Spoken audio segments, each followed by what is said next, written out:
shaking his left hand, and Hitler began to show symptoms of Parkinson's disease during the war. Si Adolf Hitler ay kilala bilang isa sa pinakamalupit na diktador sa kasaysayan ng mundo. Ngunit alam mo ba na sa likod na kanyang malupit na pamumuno ay ang pagkalulong nito sa ipinagbabawal na gamot? Ang isang tao na nagdulot ng hindi mabilang na pagdurusa at kamatayan ng marami. Pero alam mo bang ang madilim na lihim ni Adolf Hitler ay ang kanyang pagkagumon sa droga?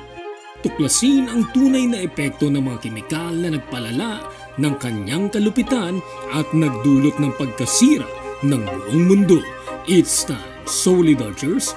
Welcome to Watchlight, kung saan asintado ang bawat kaalaman.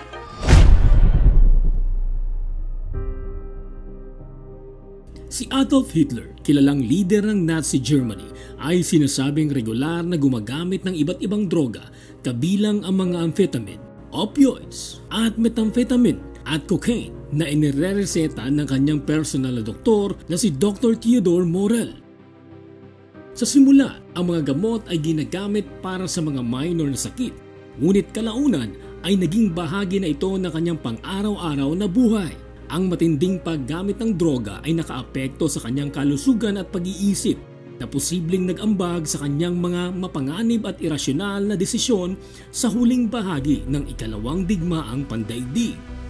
Ayon sa aklat ng award-winning na German writer na si Norman Ohler na Blitz, Drugs in Nazi Germany, inilahad kung paano nagkaroon ng pagkalulong sa droga ang leader ng Nazi na si Adolf Hitler noong 1944 na nagdulot ng pagkasira ng kanyang mga ugat at nagresulta sa hindi makatwirang decision-making. Ayon kay Mr. Ohler, ang pagkagumon ni Hitler ay nagsimula matapos siyang makaligtas sa isang tangkang pagpatay noong 1944 kung saan nagtanim ng bomba ang German resistance sa isang briefcase sa ilalim ng kanyang mesa na nagdulot sa kanya ng matinding pagkabahala. Mula noon, patuloy na nakaranas ng sunod-sunod na pagkatalo ang mga Nazi sa ilalim ni Hitler na nagpakita ng lalong hindi makatwirang mga taktika sa militar. Isinalaysay ni Mr. Ohler kung paano noong Battle of Berlin noong April 1945 naubos ang supply ng droga ng Führer o German leader, kaya't napilitan ang kanyang doktor na magpadala ng mga pangkat na magre-raid gamit ang mga motorsiklo sa gitna ng wasak na lungsod upang maghanap ng mga gamot sa mga butika. Nabigo ang paghahanap at nagdulot sa pagpapakamatay ng diktador noong April 1945. April 13, 1945, habang ang mga tropa ng Soviet ay papalapit sa lungsod, si Adolf Hitler ay nagpaputok ng sarili sa isang bunker sa Berlin. Sa mga sumunod na taon, ang pagpapakamatay ng diktador ng Nazi ay iniuugnay sa iba't ibang factors, ang nalalapit na pagkatalo ng Germany at ang masahol na pagtrato na alam niyang kanyang dadanasin mula sa mga Ruso. Ngunit sinasabing ang isa pang pinaka-posibleng dahilan ay ang acute withdrawal symptoms nito mula sa kombinasyon ng mga droga na kanyang ginagamit. January 30, 1933, inappoint si Adolf Hitler bilang Chancellor ng Germany at nagwakas sa kalayaan ng nasabing bansa. The Nazis were now in power. Dahil sa kanyang racist at authoritarian na idealismo, inalis ng Nazis ang kalayaan at mas piniling gumawa ng komunidad na di umano ay makaka-unite ng lahat ng social classes at regions ng Germany sa pamamagitan ng isang leader o Führer. Ngunit ang hindi alam ng marami na ang kanilang Führer nasa kabila ng pagsusulong nito ng pagiging health conscious sa mga mamamayan ay may matindi palang lihim na pag-aalala sa kanyang kalusugan. May mga iniinda itong karamdaman mula sa sakit sa balat at gastrointestinal problems, flatulence o madalas na pag-utot. Kaya simula 1936, tinulungan siya ng isang sinasabing quack doctor na nagbibigay sa kanya ng heroin, cocaine, methamphetamine at iba pang psychoactive drugs na nagdulot ng matinding impact sa kanyang mental health.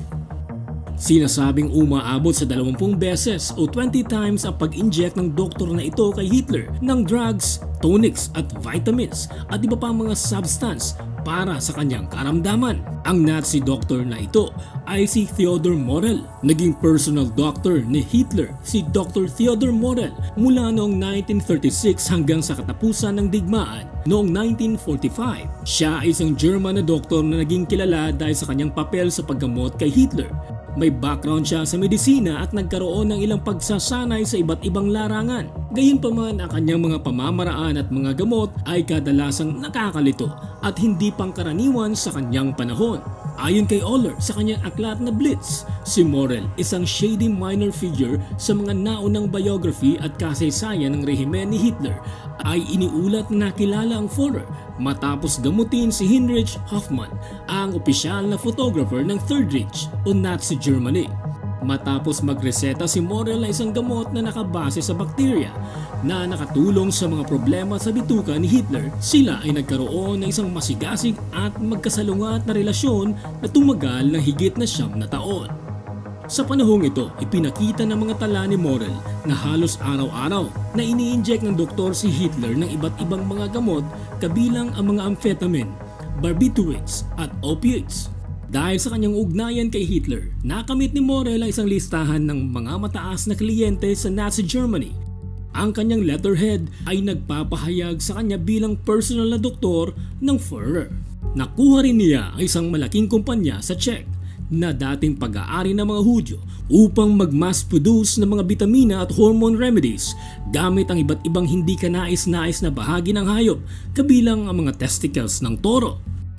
Nalaman ni Oller na maraming tao sa rehimen ng Nazi ang regular na gumagamit ng droga mula sa mga sundalo ng Wehrmacht o German Armed Forces hanggang kay Hitler mismo. Ang paggamit ng methamphetamine na kilala rin bilang crystal meth ay partikular na laganap.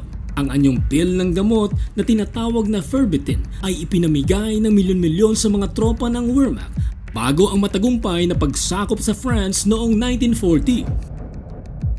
Noong huling bahagi ng 1939 at unang bahagi ng 1940, nagbigay babala si Leo Conti, ang Reichsfeldführer at iba pang mga opisyal tungkol sa pangayab ng Ferbitin na nagresulta sa paggawa ng gamot na available lamang sa pamamagitan ng reseta. Ngunit ang mga babalang ito ay kadalasang hindi pinansin at ang mga bagong regulasyon ay malawak na binabaliwala. Patuloy na lumawak ang paggamit ng gamot. Sa pabrika ng Timlerwerk, ang produksyon ay umabot sa mataas na antas na nagpiprint ng hanggang 833,000 tabletas bawat araw. Sa pagitan ng Abril at Hulyo 1940, ang mga sundalo ng Germany ay nakatanggap ng higit 35 milyong tabletas ng methamphetamine.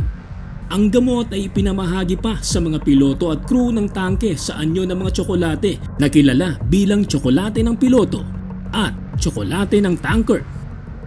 Matagal nang gumagamit ng iba't ibang psychoactive substances ang mga hukbo.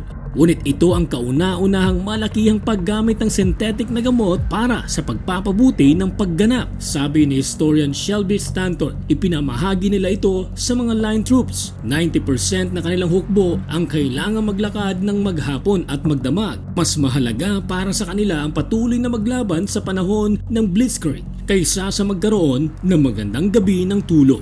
Ang buong hukbo ay nakadepende sa gamot. Isa ito sa lihim ng Blitzkrieg.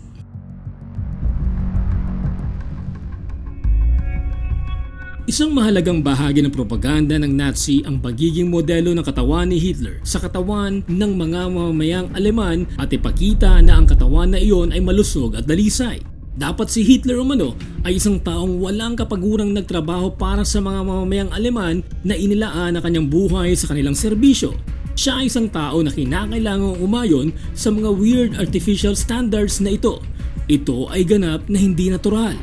Ang Nazi ay umangat sa kapangyarihan sa pamamagitan ng imaheng ito ng kabanalan na mixed with nationalistic fervor at hindi nila maaaring pakita ang totoong kalagayan ni Hitler dahil ito ay tutol sa naratibong ito. Ngunit hindi maikakaila ang mga sintomas na kanyang nararamdaman dahil sa mga gamot na kanyang iniinom at itinuturok sa kanya. Ang mga physical na sintomas na ito ay nag-ambag sa paglala ng kanyang personalidad. Siya ay naging bangag. Siya ay gumagana na lamang dahil sa mga substansyang ito at nang lumipat siya sa bunker sa Berlin, bigla itong hindi na available. Sabi ng mga saksi sa bunker, siya ay bangag na. Siya ay naging masyadong bitter at nagpasya na wasakin ang bawat gusali na may kultural na halaga, bawat daungan, bawat bangko. Gusto niyang wasakin ang Germany hanggang sa lupa tulad ng pagwasak sa kanya ng ipinagbabawal na gamot na ito. Ang lahat ng ito ay hahantong sa pangunahing tanong, does Hitler's drug consumption matter? Nagkaroon ba ito ng malaking epekto sa patakarang Nazi? Maaari bang ipaliwanag ng pharmacological preparations ayon kay Oller ang mga historical events? Sa opinyon at pananaliksik ni Oller, ang sagot niya ay oo. Ang mga droga ay napatunayang disastrous para kay Hitler dahil nakialam ito sa kanyang natural intuition at nagbunga ng walang saysay na mga plano tulad ng 1944 Ardennes Offensive.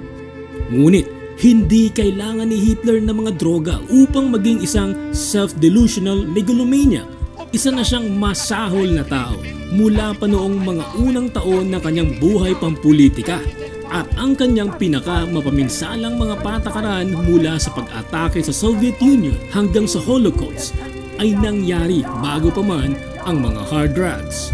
Ang Holocaust, ang sistematikong pagpatay ng 6 na milyon na mga Hudyo at iba pang mga grupong tinarget ng Nazi ay isang resulta ng ideolohiya ng rasismo, antisemitismo at totalitarianismo na pinangunahan ni Hitler at ng Nazi Party.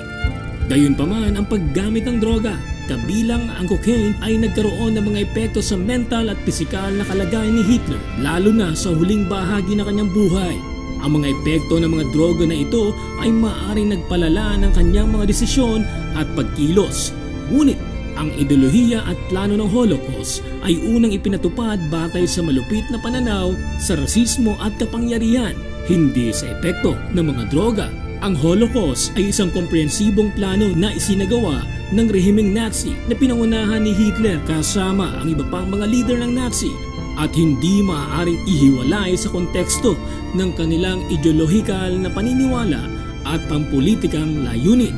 Binigyang diin din ni Oller na ang kanyang libro ay hindi naglalayong iugnay ang mga war crimes ng mga Nazi sa kanilang paggamit ng droga. Bagaman ang kanyang pananaliksik ay nagpapahiwatig ng ilan sa mga desisyon ni Hitler noong digmaan ay maaaring may kinalaman sa mga drogang kanyang iniinom. Binibigyan diin niya na ang mga pundasyon para sa nakakatakot na final solution, halimbawa ang nakasaad sa Mein Kampf ni Hitler, at ang pagpapatupad ng mga kaugnay na patakaran ay nagsimula noong dekada 1930 bago nagsimula ang matinding paggamit ng droga. Sa muli naming pagbabalik sa YouTube, samahan niyo po kaming lakbayin ang mundo ng kaalaman at tuklasin ang hiwaga na bumabalot sa ating mundo. Maraming salamat po muli sa masugid niyong pagsuporta. Don't forget to subscribe to our YouTube channel and click the notification bell. Hanggang sa muli, Solid Archers, it's time